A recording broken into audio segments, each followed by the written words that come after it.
ধরেন আপনার ছেলের রুল পুরা বছর ক্লাসে 1 ছিল। কত ছিল? 1 থেকে দশম শ্রেণী পর্যন্ত, প্রথম থেকে দশম শ্রেণী পর্যন্ত সন্তান পড়েছে একবারে সব সময় 1 রুল 1 ছিল। কিন্তু সন্তান দশম শ্রেণীর যখন সেন্টার পরীক্ষা দিতে গেল, সেই সময় এই সন্তানটাই, যেই সন্তান রুল 1 ছিল, সেই সন্তানটা সবচেয়ে বাজে রেজাল্ট করলো। এই সন্তান কি সমাজে বলতে পারবে যে আমি এই রেজাল্ট করেছি? বলতে পারবে? বাবার মুখ উজ্জ্বল হবে?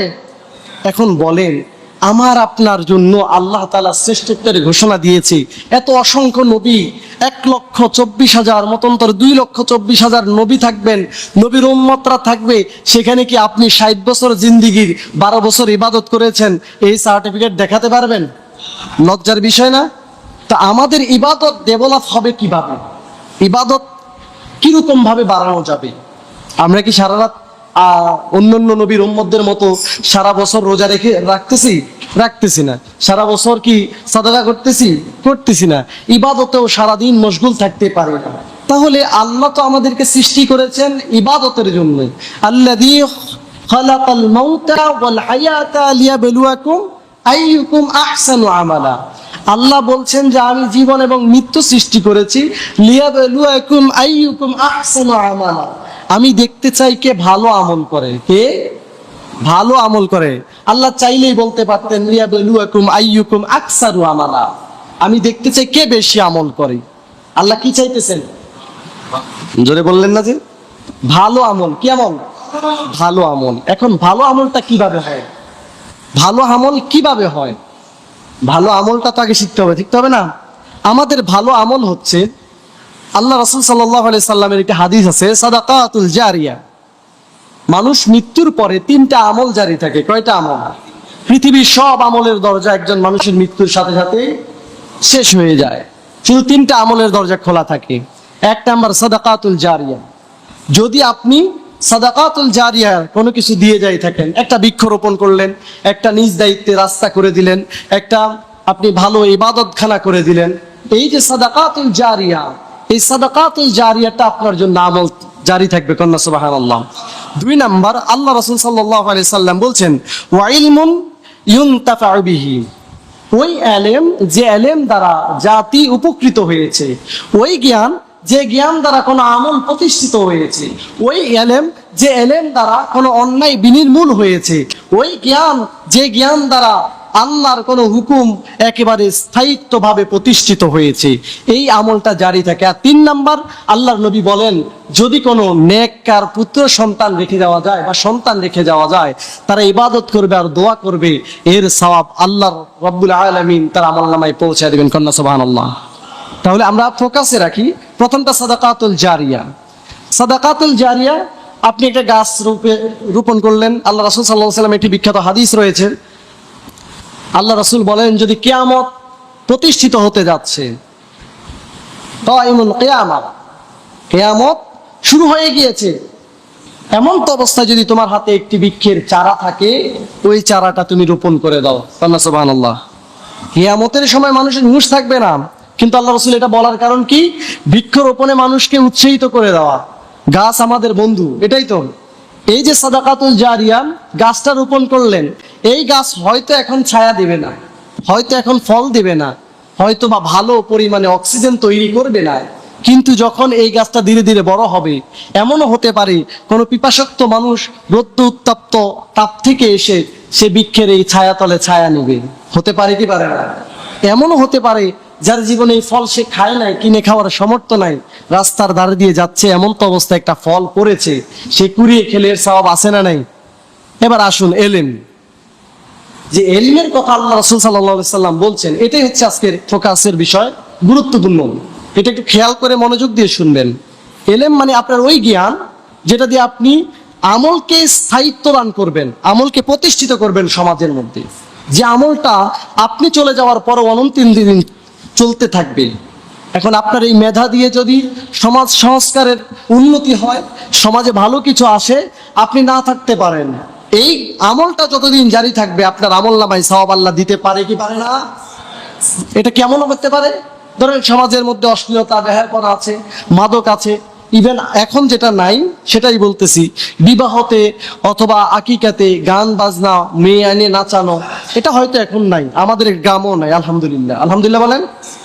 এই জিনিসগুলো যদি উঠিয়ে ফেলতে পারেন, আপনি থাকেন বা না থাকেন, আপনার দ্বারা, চেষ্টা দ্বারা সেটা উঠুক বা না উঠুক, আপনার মৃত্যুর পরে এই যে সংগ্রাম করে গেছেন, যদি এটা প্রতিষ্ঠিত হয়, কিয়ামত পর্যন্ত এর ফাজাইল বা সওয়াব আপনি পেতে থাকবেন। সুবহানাল্লাহ। আল্লাহ রাব্বুল আলামিন বলছেন, আমি দেখতে চাই লিয়াবলুয়াকুম আইয়ুকুম আহসানু আমালা, তোমাদের মধ্যে কে ভালো আমল করে। বেশি আমল চাই না, তুমি ভালো আমল করলে বেশিটা এমনি অটোমেটিক হবে, হবে কি হবে না? হবে। এবার ভালো আমলের মধ্যে সালাতের জন্য আহ্বান মুয়াজ্জিন করে কি করে না? জোরে বললেন না, করে কি করে না? সালাতের জন্য বাংলাদেশে প্রায় 4.5 লক্ষ মসজিদ আছে। 4.5 লক্ষ মসজিদ কম বেশ হবে, কারণ দৈনন্দিনই মসজিদ প্রতিষ্ঠিত হচ্ছে। এই যে 4.5 লক্ষ মসজিদ থেকে এক যুগেই 15 মিনিট আগ অথবা পরে 5 ওয়াক্ত হাইয়া আলাস সালাহ বলে মানুষকে আহ্বান করা হয় কি হয় না? এটা কি আমি সত্য বললাম না মিথ্যা বললাম? আপনারা জবাবটা বুঝে দিয়েছেন না না বুঝে দিয়েছেন? এখন বলেন তো, এই এলাকার কথাই বলেন, যদি এই বাতাখালী পূর্বপাড়া যে বাইতুল নূর জামে মসজিদ, এই মসজিদের আদলে আশেপাশে এর আয়ত্তে 500 মুসল্লি যদি হয়, 5 ওয়াক্ত নামাজের বেলায় যে জোহরের সময় বাড়িতে আছে, আসরের সময় বাড়িতে আছে, মাগরিবে বাড়িতে আছে, অথবা এশায় বাড়িতে আছে, অথবা ফজরেই সেই বাড়িতে আছে, 5 ওয়াক্তের যে ওয়াক্তে সে বাড়িতে আছে, আজানের সাথে সাথে কি ওই মুসলমান মসজিদে এসে নামাজ পড়ে? আমি সবার কথাই বলতেছি, সবাই আসে?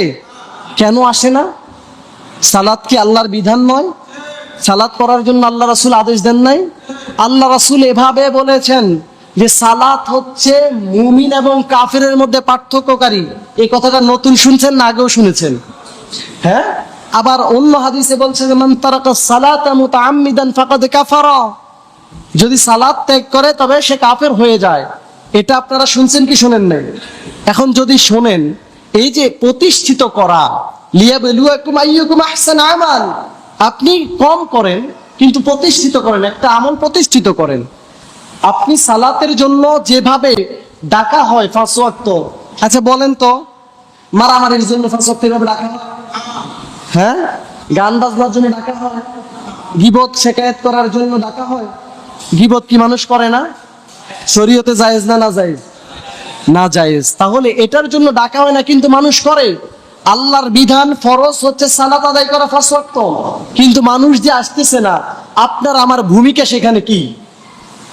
আপনি আমি, এই যে আল্লাহ কোরআনে বলেছে, রাসূল হাদিসে বলেছে, ইমাম এবং খতিবরা মসজিদে বলতেছেন, এক একজন আল্লাহর ওলিরা দরবার খুলে খুলে বলতেছেন, বলতেছি কি বলতেছে না? কিন্তু মানুষ পড়তেছে না কেন? কারণ হচ্ছে একটাই, যদিও এই দেশে মুসলমান হয়েছে 90 থেকে 95%, এই 90 থেকে 95% মুসলমানের দেশে মুসলিম হিসেবে ইসলামী শরিয়া জারি নাই, যার কারণে মানুষ নামাজ পড়ে না। কথা বলেন ঠিক কিনা? কথাটা কি কষ্ট লাগলেও এটাই তো বাস্তবতা। আমরা ছোট থাকতে শুনতাম সৌদি আরবে বা দুবাইতে যারা চাকরি করে, তারা বলতো যখনই আজান শুনতেছে সাথে সাথে শাটার ফেলে দিচ্ছে, একদল সরকারি কর্মকর্তা এসে বলতেছে যাও নামাজে যাও। আপনারা এটা শুনছেন কি শুনেন নাই? শুনছেন, অনেকে দেখছেন, বাস্তব অভিজ্ঞতা আছে। এই যে একটা আইন, আজান হয়েছে সাথে সাথে দোকান বন্ধ, ব্যবসা বন্ধ, আড্ডা বন্ধ। আল্লাহ রাসূল সাল্লাল্লাহু আলাইহি ওয়াসাল্লামের সাহাবীদের ঘটনা শুনুন। তারা ভালো পরিশ্রমী ছিল, ঠিক, না খেয়ে পরিশ্রম করতো, উপার্জন করতো, এখান থেকে আল্লাহ রাস্তায় ব্যয় করতো।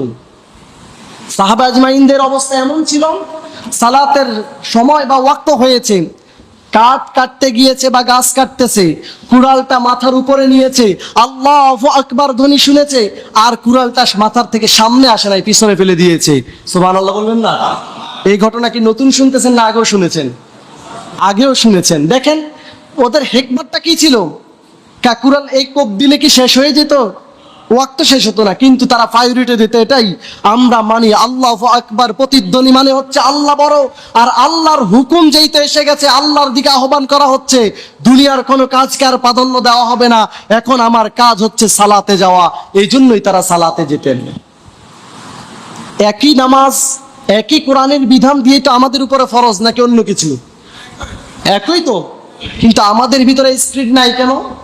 স্পিড না থাকার একটা কারণ উল্লেখযোগ্য, যেটা সেটা হলো রাষ্ট্রীয় মর্যাদাশীল রাষ্ট্রের মধ্যে, মুসলমানের এই রাষ্ট্রের মধ্যে রাষ্ট্রীয়ভাবে নামাজ ফরজ বিধানটাকে, একেবারে দায়নি ফরজ করে দেওয়া বিধানটাকে যদি রাষ্ট্রীয়ভাবে সিদ্ধান্ত নেওয়া হতো, মুসলমান যদি হয়ে থাকো তুমি নামাজের সময় নামাজে যেতে হবে, তুমি হিন্দু হয়ে তোমার হিন্দীয় চার্চে বা পূজালয়ে যেতে হবে, খ্রিস্টান তুমি তোমার খ্রিস্টানীয় যে ধর্ম ইবাদত প্র্যাকটিস করার যে স্থান আছে সেখানে যেতে হবে, এমন ভাবে যদি জারি থাকতো, তবে এই জমিনের মধ্যে মানুষ নামাজের সময় আড্ডায় মারতে পারতো না। কথা বলেন ঠিক কিনা?